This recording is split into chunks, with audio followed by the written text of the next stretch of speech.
ബുധനാഴ്ച രാവിലെ 10 മണിയോടെയാണ് കണ്ണൂർ പഴയങ്ങാടി റൂട്ടിൽ സ്വകാര്യ ബസ്സുകളുടെ ഓട്ടം പെട്ടെന്ന് നിലച്ചത്. വളപട്ടണം പാലത്തിന് സമീപം ദിവസങ്ങളായി തുടരുന്ന ഗതാഗതക്കുരുക്ക് പരിഹരിക്കാൻ അടിയന്തര നടപടി വേണമെന്നാവശ്യപ്പെട്ടായിരുന്നു ബസ് ജീവനക്കാരുടെ പ്രതിഷേധം. പെട്ടെന്ന് പ്രഖ്യാപിച്ച സമരം യാത്രക്കാരെ ഏറെ ദുരിതത്തിലാക്കി. പഴയങ്ങാടി, മാട്ടൂൽ, ചെറുകുന്ന്, കണ്ണപുരം, പാപ്പിനിശ്ശേരി തുടങ്ങിയ പ്രദേശങ്ങളിലേക്കുള്ള യാത്രക്കാരാണ് ഏറെ വലഞ്ഞത്. പഴയങ്ങാടി ബസ് സ്റ്റാൻഡിൽ എത്തിയപ്പോഴാണ് വിദ്യാർത്ഥികൾ ഉൾപ്പെടെയുള്ള പലരും ബസ് സർവീസ് നിർത്തിയ വിവരം അറിയുന്നത്.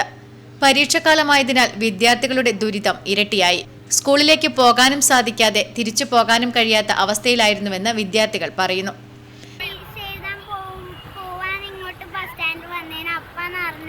കണ്ണൂരിലേക്ക് ബസ് പോകുന്നില്ല. നമ്മൾ സ്ഥിരമായിട്ട് എക്സാം എഴുതാൻ വേണ്ടി ബസ്സിന് പാടിക്കാൻ വലിയ ബുദ്ധിമുട്ടാണ്.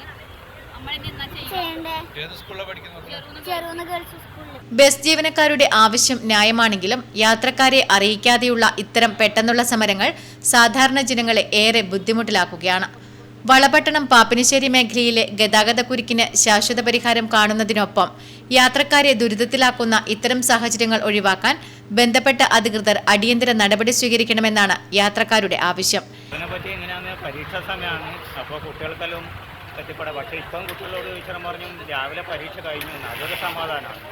ഉച്ചക്കിലെ പരീക്ഷയ്ക്ക് ആണ്. പക്ഷേ ഗതാഗതക്കുരുക്ക് ഏറ്റവും വലിയ പ്രശ്നം ഇന്ന് വാഹനം കൂടുതൽ. ഇപ്പോൾ ഓണത്തിൻ്റെ സമയം അടുക്കുവന്ന്, അപ്പോൾ ഇങ്ങനെയുള്ള ദിവസം അത് വല്ലാതെ അസൗകര്യം ഉണ്ടാക്കും എല്ലാവർക്കും. ഒന്നാമത് രക്ഷിതാക്കൾ രാവിലെ പോകുന്നതായിരിക്കും പല ജോലിക്കും, അപ്പോൾ കുട്ടികൾ മാത്രമേ ഉണ്ടാവും. ഉച്ചക്കെല്ലാം പോകേണ്ട കുട്ടികൾ ബുദ്ധിമുട്ടും. അതാണ് ഏറ്റവും വലിയ പ്രശ്നം. Network news, Pazhayangadi.